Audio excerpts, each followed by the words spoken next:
ozone layer and how is it getting depleted? Before we try to answer this question, let us see what is the difference between oxygen and ozone. In this picture we have seen, first is a molecule of oxygen, which consists of two oxygen atoms connected by a double bond. Next is a picture of ozone, and in ozone, have you seen, there are three oxygen molecules. Difference between oxygen and ozone gas. Like in this picture, we can see that oxygen molecule is made up of two oxygen atoms, while the ozone molecule is made up of three oxygen atoms. So thus we see that oxygen consists of two oxygen atoms, an oxygen molecule, while ozone consists of three oxygen atoms.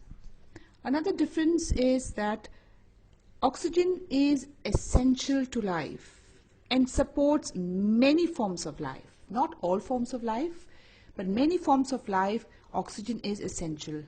However, when it comes to ozone, it is a poisonous gas, is a deadly poison. For the next point, oxygen is present in all the layers of atmosphere. However, the lower layers of atmosphere, there is a large amount of oxygen, and as we go higher, the amount of oxygen keeps dropping drastically. But when ozone is not present in the lower layers of atmosphere, it is present only in the upper layers of the atmosphere. Like in this picture, you can see where is the presence of ozone. This white layer here is ozone. It is present above the troposphere, about 11 kilometers above the earth. Here is the earth, and the ozone is present not close to the surface of the earth, but much higher above the troposphere. Being a deadly poison, it could not be present close to the surface of the earth. The next point is oxygen is unable to shield us from the UV light entering the Earth's atmosphere, but ozone has got this marvelous property of shielding the Earth from the UV light.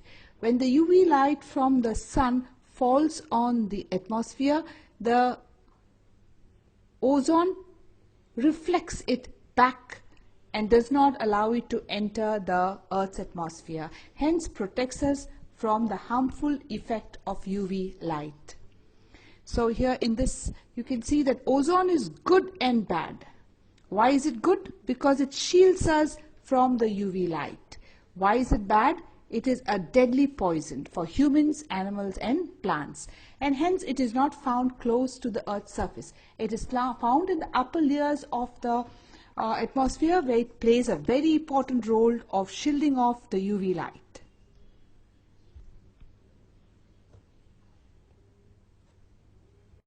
Let's learn the formation of ozone.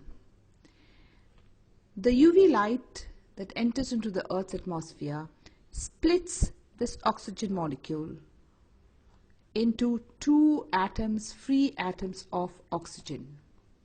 So here the high energy UV radiation splits the molecular oxygen. The molecular oxygen is O2 into free atoms of oxygen.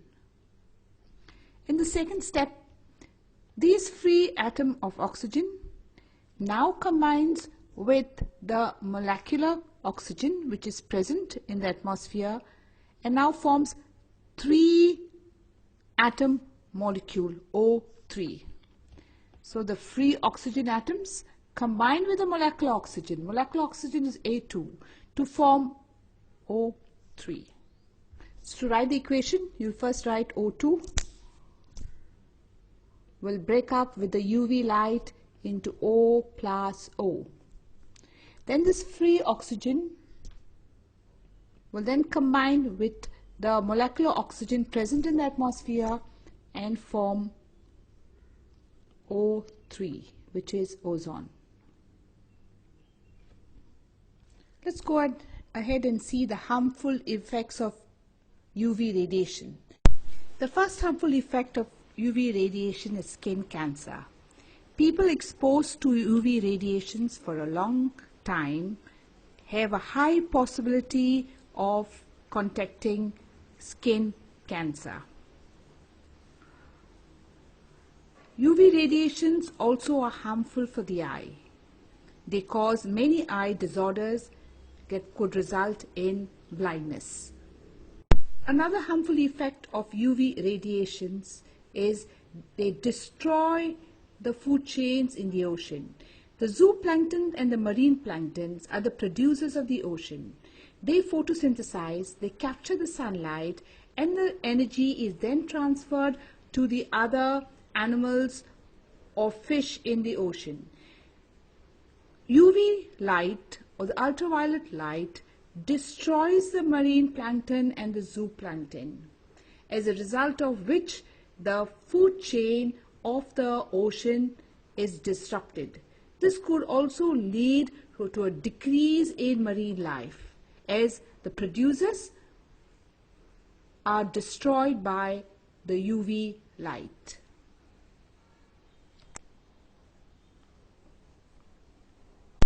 Destruction of the ozone layer.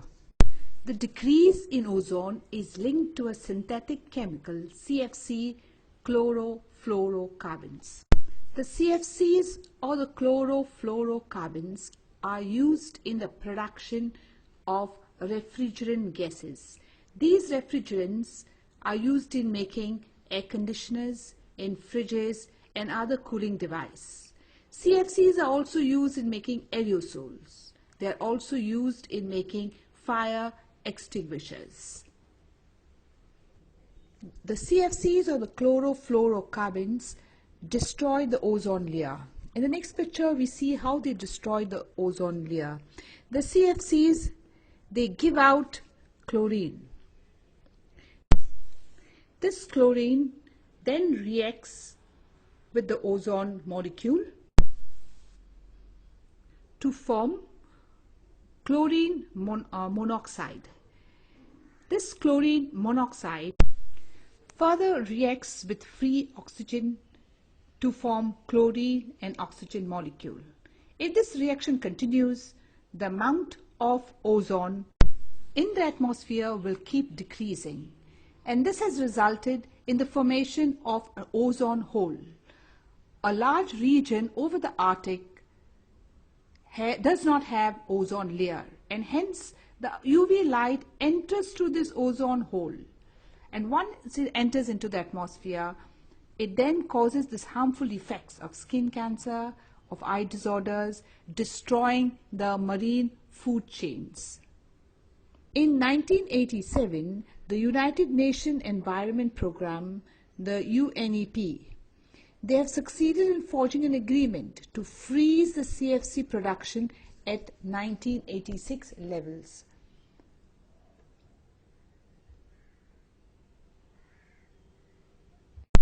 It is now mandatory to make CFC-free refrigerators throughout the world.